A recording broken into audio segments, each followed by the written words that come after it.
नमस्कार दोस्तों, कैसे हैं आप लोग? मेरा नाम सौरभ कुमार है और मैं आप लोग के यहाँ पर महेश बर्नवाल की किताब संक्षिप्त इतिहास एनसीईआरटी सार संग्रह क्लास 6 to 12 पढ़ा हूँ, ठीक है? जो कि आपका ये किताब जो है वन लाइनर किताब है और इस किताब को हम लोग पढ़ने जा रहे हैं आपका चैप्टर नंबर 29, ठीक है? तो आज हम आपका चैप्टर नंबर 29 पढ़ेंगे, जो कि आपका पहला वीडियो होगा, पार्ट नंबर 1, ठीक है? तो देखिए आपके सामने चैप्टर नंबर 29 आ गया, अध्याय 29, जो कि हम आज पढ़ेंगे मुगल प्रशासन के बारे में, ठीक है? तो आज भी हम मुगल प्रशासन के बारे में पढ़ने जा रहे हैं, ठीक है? तो चलिए स्टार्ट करते हैं। तो सबसे पहले हम पढ़ेंगे आपका मनसबदारी प्रथा, ठीक है? तो मनसबदारी व्यवस्था क्या था आपका? तो अकबर द्वारा स्थापित प्रशासन तंत्र और राजस्व व्यवस्था को जहांगीर और शाहजहां ने कुछ परिवर्तनों के साथ जारी रखा, परंतु मनसबदारी व्यवस्था की कार्य पद्धति में महत्वपूर्ण परिवर्तन किए गए। तो अकबर द्वारा स्थापित प्रशासन तंत्र और राजस्व व्यवस्था को जहांगीर और शाहजहां ने कुछ परिवर्तनों के साथ जारी रखा, परंतु मनसबदारी व्यवस्था की कार्य पद्धति में महत्वपूर्ण परिवर्तन जो है किए गए। अकबर के अधीन अकबर के अधीन अपनी सैनिक टुकड़ी के व्यय के लिए मनसबदारों के औसतन 240 रुपये प्रति वर्ष प्रति सवार दिए जाते थे, ठीक है? तो अकबर के दिन अपनी सैनिक टुकड़ी के व्यय के लिए मनसबदारों को औसतन 240 रुपये प्रति वर्ष प्रति सवार दिए जाते थे, ठीक है? जहांगीर के शासनकाल में उसे घटाकर 200 रुपये कर दिया गया और सवारों को उनकी राष्ट्रीयता और घोड़े के स्तर के अनुसार अदायगी की जाती थी, ठीक है? तो जहांगीर के शासनकाल में उसे घटाकर 200 रुपये कर दिया गया और सवारों को उनकी राष्ट्रीयता और घोड़े के स्तर के अनुसार अदायगी की जाती थी, ठीक है? मुगल मिश्रित सैनिक टुकड़ियों के पक्ष में थे। तो मुगल मिश्रित सैनिक टुकड़ियों के पक्ष में थे। प्रत्येक टुकड़ी में ईरानी, तुरानी, मुगल, भारतीय, अफगान और मुसलमान समान संख्या में रखने की व्यवस्था थी, ठीक है? जहांगीर ने एक प्रणाली प्रारंभ की, जिसके अनुसार कुछ विशेष सरदारों को जात दर्ज में कोई वृद्धि किए बिना अधिक सभा रखने की इजाजत दी जाती थी, ठीक है? तो जहांगीर ने एक प्रणाली प्रारंभ की, जिसके अनुसार कुछ विशेष सरदारों को जात दर्जे में कोई वृद्धि किए बिना अधिक सभा रखने की इजाजत दी जा सकती थी, ठीक है? इस प्रणाली को दो अस्पा व सिंह अस्पा प्रणाली, जिसका शाब्दिक अर्थ है 2 या 3 घोड़े वाला सवार कर देते हैं। सामान्यतया किसी भी मनसबदार को उसकी जात दर्जे से ऊंचा सवार दर्जा नहीं दिया जाता था, ठीक है? तो सामान्यतया किसी भी मनसबदार को उसकी जात दर्जे से ऊंचा सवार दर्जा नहीं दिया जाता था, ठीक है? शाहजहां के शासनकाल में अनेक परिवर्तन देखने को मिलते हैं, जिसके उद्देश्य किसी सरकार द्वारा रखे जाने वाले सवारों की अपेक्षित संख्या में अत्यधिक कमी कर देना था। इस प्रकार सरदार ने अपने सवार दर्जे के केवल 1/3 तथा कुछ परिस्थितियों में तो केवल 1/4 सवार ही रखने की अपेक्षा की जाती थी, ठीक है? जिस सरदार को 3000 का जात और 3000 का सवार दर्जा प्राप्त होता था, वह 1000 से ज्यादा सवार नहीं रख सकता था। और परंतु यदि किसी सरदार को 3000 सवार 2 अस्पा व सिंह अस्पा का दर्जा प्राप्त हो, तो वह उससे दोगुना था 2000 सवार रख सकता था, ठीक है? मनसबदारों के वेतन रुपयों में निर्दिष्ट होते थे। तो मनसबदारों के वेतन रुपयों में निर्दिष्ट होते थे, परंतु उन्हें सामान्य रूप से नगद भुगतान नहीं किया जाता था, बल्कि उसके बदले उन्हें जागीरें दी जाती थी, ठीक है? तो मुगलकालीन उच्चाधिकारी, तो आपके जो मुगलकालीन उच्चाधिकारी कौन कौन थे? तो मुहसिब क्या थे? तो ये प्रजा के नैतिक आचरण को नियंत्रित करता था, साथ ही शरीयत के प्रतिकूल कार्यों को रोकता था। औरंगजेब ने हिंदू मंदिरों व पाठशालाओं को तोड़ने के लिए मुहतसिबों की नियुक्ति की थी, ठीक है? तो मुहतसिब तो ये प्रजा के नैतिक आचरण को नियंत्रित करता था, साथ ही शरीयत के प्रतिकूल कार्यों को रोकता था। औरंगजेब ने हिंदू मंदिरों व पाठशालाओं को तोड़ने के लिए मुहतसिबों की नियुक्ति की थी। वाकिया नवीस, तो वाकिया नवीस क्या है? तो यह समाचार पत्र होता था जो राज्य के सभी समाचारों से केंद्र को सूचित करता था, ठीक है? तो यह समाचार लेखक होता था जो राज्य के सभी समाचारों के से केंद्र को सूचित करता था। नेक्स्ट आपका है खुफिया नवीस। तो खुफिया नवीस क्या? तो यह गुप्त पत्र लेखक था।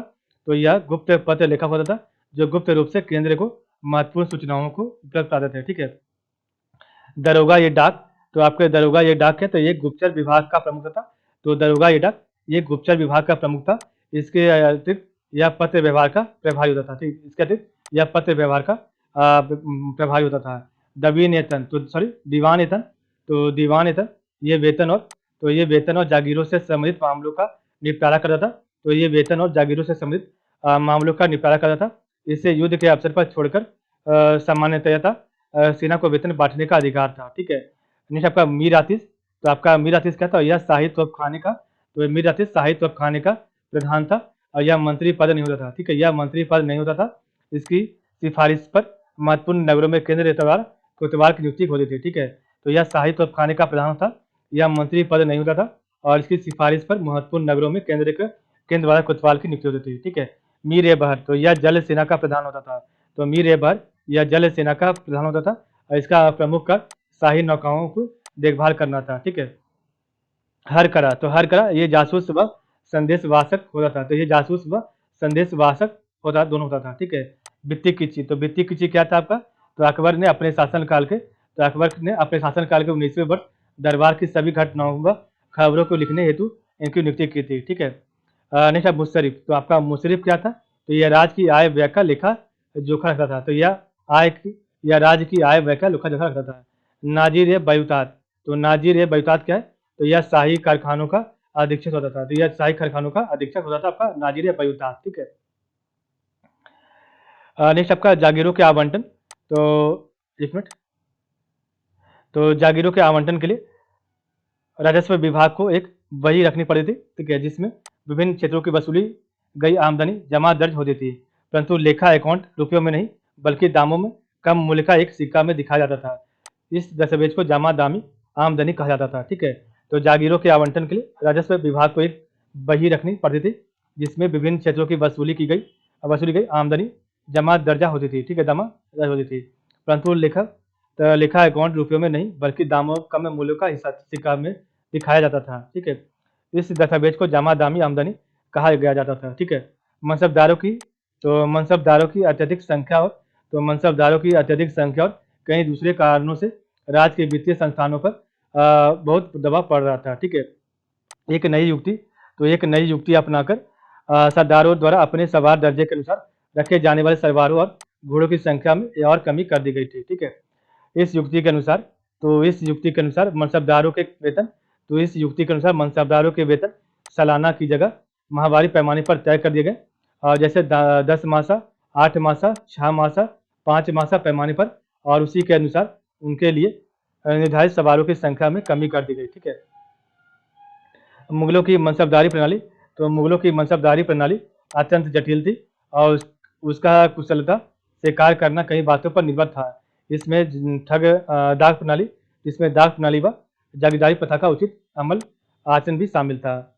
मुगल सेना, तो घुड़सवार मुगल सेना की प्रमुख वाहिनी थी तथा मनसबदार अधिक से अधिक घुड़सवार जुटाते थे। मनसबदारों के अतिरिक्त स्वयं मुगल शहंशाह भी फुटकर घुड़सवार रखते थे, जिन्हें अहदी कहा जाता था। ठीक है, और अहदियों को भद्र घुड़सवार कहा गया है तथा उनके वेतन दूसरे घुड़सवारों से अधिक होते थे। ठीक है, तो मनसबदारों के अतिरिक्त स्वयं मुगल शहंशाह भी फुटकर घुड़सवार रखते थे और जिन्हें अहदी कहा जाता था। अहदियों को भद्र घुड़सवार कहा गया है तथा उनके वेतन दूसरे घुड़सवारों से अधिक थे। ये बहुत ही विश्वस्त सैन्य दल के सदस्य होते थे। उनकी भर्ती स्वयं शहंशाह किया करते थे तथा उनकी हाजिरी लेने के लिए अलग अधिकारी होते थे। अहदियों के कर्तव्य बहुमुखी होते थे। ठीक है, अहदियों के कर्तव्य बहुमुखी होते थे। ठीक है, शाही कार्यालयों के अधिकतर मुंशी, क्लर्क, दरबार के चित्रकार और शाही कारखानों के सेवादार फोरमैन इसी सैन्य दल से चुने जाते थे। ठीक है, अनेक अहदियों को सहायकों और सहायक फरमानों के बाहकों के पदों पर नियुक्त किया जाता था और इसके अतिरिक्त अनेक अहदी कुशल बंदूकचियों और तीरंदाजों के तर्ज पर काम करते थे। अहदियों के अतिरिक्त शहंशाह एक शाही अंगरक्षक का दल रखते थे। वे लोग घुड़सवार होते थे लेकिन नगर, दुर्ग और राजमहल में पैदल काम करते थे। पैदल सैनिकों की संख्या बहुत बड़ी थी लेकिन वे कई हिस्सों में बटे होते थे, जैसे जिनमें बहुत से लोग बंदूकची थे।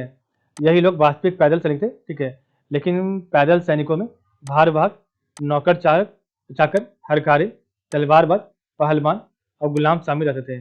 गुलामों की संख्या उतनी नहीं थी जितनी कि सल्तनत काल में थी।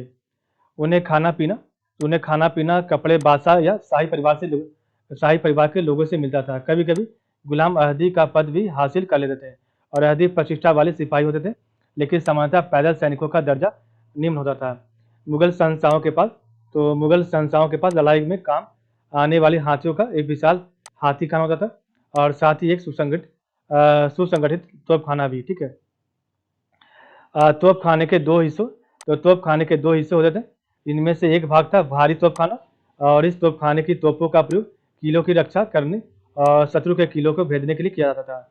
ये तोपें बहुत ही भारी भरकम होती थी और जिन्हें इधर उधर से ले जाना मुश्किल होता था। तोपें हाथियों और ऊँटों से ढोई जाती थी। आपकी जिनसी भारी तोपें होती थी, जबकि दस्ती हल्की तोपें होती थी। तोपखाने का प्रमुख अधिकारी मीर या आतिश कहलाता था। ठीक है। दूसरा भाग आपका हल्का तोपखाना था। इस तोपखाने को आसानी से कहीं भी ले जाया जा सकता था, जबकि जब भी शहंशाह चाहता था यह तोपखाना उसके साथ चलता था। ठीक है। आरंभ में बहुत से उस्मानियों और पुर्तगालियों को तोपखाने विभाग में रखा गया था। फ्रांसीसी यात्री बर्नियर ने, जो शाहजहां के साथ लाहौर और कश्मीर गया था, हल्के तोपखाने को बहुत प्रभावकारी बताया था। बर्नियर कहता है उसमें 50 मैदानी तोपें शामिल थे और सभी पीतल की बनी हुई थी। प्रत्येक तोप एक सेडेड और भली भांति रंगी पुती गाड़ी पर रखी होती थी, जिसे दो बहुत मजबूत घोड़े खींचते थे तथा एक तीसरा घोड़ा आपातकालीन स्थिति में काम आने के लिए एक साथ रखा जाता था। अरबा अराबा भारी तो अराबा भारी व दुर्ग भेदी नामक तोपों का प्रयोग बाबर ने पहली बार किया था। रहीमी आपके 1500 टन भार वहन क्षमता वाला मुगल जहाज था और अकबर ने पील खाना विभाग की स्थापना की थी। तो रहीमी 1500 टन भार वहन क्षमता वाला मुगल जहाज था। अकबर ने पील खाना विभाग की स्थापना की थी। ठीक है। तो इस प्रकार हमने देखा आपका चैप्टर नंबर टोटल जो है पढ़ लिया, आपका चैप्टर 27। ठीक है। तो आपका जो चैप्टर यहीं पर समाप्त होगा। ठीक है। तो आज के लिए बस नहीं, कल हमारा चैप्टर नंबर 28 पढ़ेंगे। ठीक है। तो आप लोग का कल हमारा चैप्टर नंबर 30 पढ़ेंगे। ठीक है। तो आपका ये चैप्टर नंबर 29 था। ठीक है। तो कल हमारा चैप्टर नंबर 30 होगा। ठीक है। आप लोग का बहुत बहुत धन्यवाद।